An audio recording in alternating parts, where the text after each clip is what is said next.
Hey there YouTube, Wrestling Optimus here, back with another action figure review. It's Wednesday night, and you know what that means, time for AEW Dynamite on TNT. This is essentially the go-home show for next week's Blood and Guts special event, and knowing AEW, this should perfectly set up everything for that show, so I'm excited to get into it. But first, if you're new here, make sure to like the video and subscribe to the channel for more pro wrestling and action figure content. Now, we're headed into my custom dailies place, so for a recap and review, let's take it over to the action figures. Dynamite is supposed to start with Adam Page vs Brian Cage, but Hangman gets attacked during his entrance by the rest of Team Taz. Even though Dark Order makes the save, Hangman gets powerbombed on the ramp before the bell. He sells the injury as Cage targets his back. Things start to turn around for Hangman after a beautiful moonsault to the outside, but shockingly, the Machine gets the victory with a drill claw. The Super Elite are in their limo, celebrating Kenny Omega's win at Rebellion, which saw him crowned the new Unified Impact Heavyweight Champion. Despite that, he's pissed off about Moxley and Eddie running into their trailer last week. Still, he says the Elite are used to all the haters and won't be intimidated because they're not afraid. But they all freak out when Michael Nakazawa accidentally hits the car horn. However, that gives Kenny an idea, and he sets up a match between Nakazawa and Kingston for later tonight. That also leads into our next contest between the Young Bucks and the Sydal brothers. Commentary was already annoyed after having to deal with Taz during the opener, so they're completely out of fucks to give by the time Don Callis joins them for this match. There's a ridiculous sequence after the commercial break where Matt Sydal reverses a Meltzer driver into some kind of DDT jawbreaker combo, hits a standing twisting moonsault, then finishes with a double team Meteora off the top rope with his brother. But after a low blow, the Bucks hit a BTE trigger and pick up the sneaky win. As they celebrate in the ring with their new young boy Brandon Cutler, SCU comes out. Frankie Kazarian reminds us that they promised to break up the next time they lose a match. Now they're undefeated in 2021 and the #1 contenders for the tag team titles. Christopher Daniels chimes in saying he was looking forward to facing his old friends, but when he looks at them now, all he sees are a couple of entitled, overdressed bitches. Either way, if the Bucks can find the balls to sign a contract, SCU promises to take back the titles and make AEW a better place. Jade Cargill says she's still looking for a manager, but apparently she won't let them have a cut of her money because she's that bitch. I'm not sure that's how managerial contracts work. Next, Orange Cassidy takes on Penta El-Zero-M. They start off with an awesome stare down where Pentagon refuses to let Cassidy put his hands in his pockets while repeatedly shouting "Zero Miedo" in his face. When Penta throws his glove to Alex Abrahantes for a diving catch, Cassidy throws his sunglasses to Trent, who doesn't even try, letting them fall to the ground. Finally, the freshly squeezed one is able to reach his pockets and the fight officially begins. Even after taking a destroyer, Cassidy manages to reverse a package piledriver into a beach break, but Penta gets his shoulder up. Cassidy continues with a flurry of offense until Alex jumps on the apron and talks some more trash about Trent's mom. He's dragged into the ring the hard way, and while the ref checks on him, Trent hands Cassidy the microphone, which he uses to nail Penta with an orange punch and get the victory. Tony Schiavone is backstage with his friend Dr. Britt Baker, DMD, who reveals that not only does she still apparently lead the women's division in merchandise sales, but she's back on top of the rankings as the new #1 contender for the women's championship. It's time for a parlay as Tony Schiavone makes his way back to the ring and introduces the teams for next week's Blood and Guts match. First out is the Pinnacle, who have their own security guards for some reason. They're followed out by the Inner Circle, who also have security, but even more strangely, theirs are riding motorcycles. Schiavone tries to do a coin flip in order to determine who gets the advantage, but Shawn Spears, of all people, slaps the coin out of his hand and takes the mic. He says the Pinnacle should get the advantage because they were the ones who were challenged. Then he warns Sammy Guevara in particular that this won't end well for him. Sammy fires back, saying that Spears has been a failure ever since he got to AEW, and come to think of it, he was a failure at his old company too. That's why he's gonna fail again next week.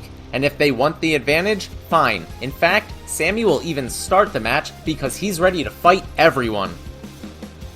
FTR, Santana, and Ortiz exchange a few heated words before MJF speaks up. He surprises everyone by thanking Jericho for using his star power to help AEW become what it is. He goes on to admit that Jericho created the best group in pro wrestling with the Inner Circle. However, that brought with it a ton of pressure, and MJF says it's getting to the Demo God. So next week, he's going to do the humane thing, dethrone the king, and then the Pinnacle is going to replace the Inner Circle on the AEW mountaintop. Jericho calls MJF entitled and explains that you don't just get handed stuff in life because you want it, like how MJF was handed Mommy's trust fund.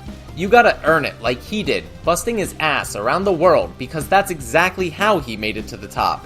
As for family, the Inner Circle has been together since day one of AEW. They're the real family unit, and that's why they're going to win at Blood and Guts.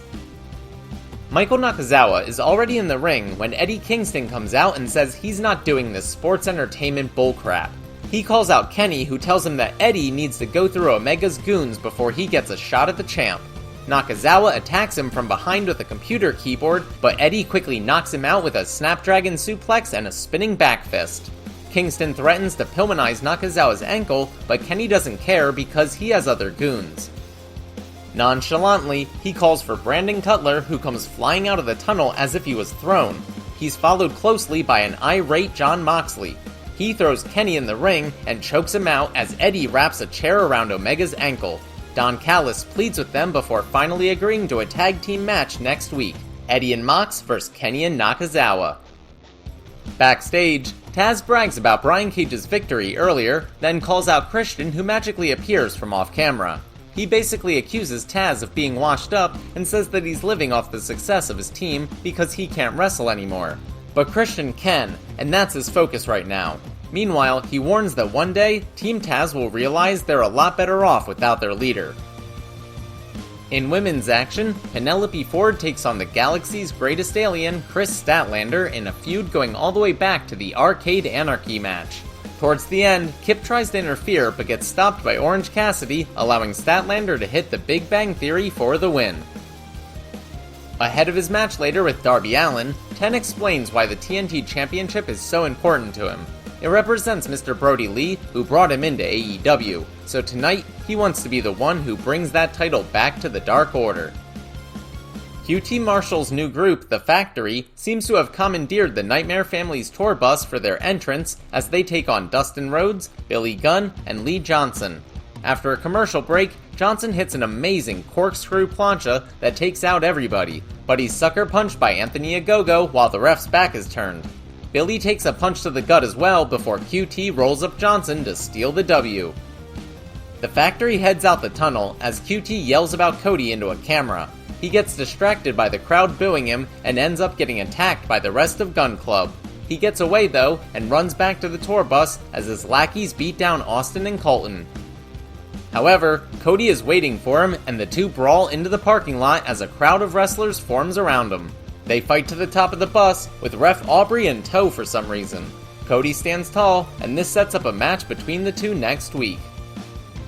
Kip Sabian heads to the locker room to speak with Miro and gets the ever-living shit kicked out of him for his troubles, including having his arm slammed into a door. Then, Miro cradles him and whispers, "I forgive you. Good talk." In our main event, Darby Allin defends his TNT Championship against 10 of the Dark Order. It's a classic powerhouse vs. plucky underdog matchup as 10 hits a series of big moves during the picture-in-picture, only for Darby to battle back with his technical skills. While the ref tries to separate Sting and the rest of Dark Order on the outside, Ethan Page sneaks out of the crowd and attacks Darby. 10 is confused but takes advantage. Eventually, he gets Darby in a full Nelson and the champ starts to fade, but manages to roll backwards into a pin and retains. That means Darby also breaks the record with 9 successful title defenses. 10 helps Darby up, and they embrace in a show of respect for each other and Mr. Brody Lee. Out of nowhere, Ethan Page and Scorpio Sky attack Darby and Sting until Lance Archer makes the save and the show goes off the air. Not only was this episode great, per usual, but just as I predicted, it perfectly built towards the next week. The actual Blood and Guts match, which is essentially War Games, looks epic, and they've already solidified more of their card a week out than WWE does for most of their actual pay-per-views only days before. If I had to nitpick, there were a couple of moments that kinda took me out of it, like a referee following QT and Cody on top of a bus when there wasn't a match going on, or why the two factions needed security for their parlay. But that kind of stuff isn't really a big deal, and compared to Raw, if that's all I can find to complain about, I'll take it. Seriously, next week is gonna be awesome. Alright, that'll do it for AEW Dynamite on TNT. Thanks so much for watching. Let me know what you thought in the comments down below. I'm not sure if there will be a video this weekend, but I'll definitely be back next Thursday with my action figure review of Blood and Guts. In the meantime, if you enjoyed this video, make sure to do all that normal YouTube stuff. Smash the like button, share with any wrestling or action figure fans you may know, subscribe to the channel, and spread the word. You can also talk to me over on Twitter at WrestlingOptimus, or see all my best figure photography over on Instagram at WrestlingOptimus. If you haven't seen my latest video documenting the construction of my custom Thunderdome, you can check that out right here. But until next time, I've been Wrestling Optimus, and I'll catch you later.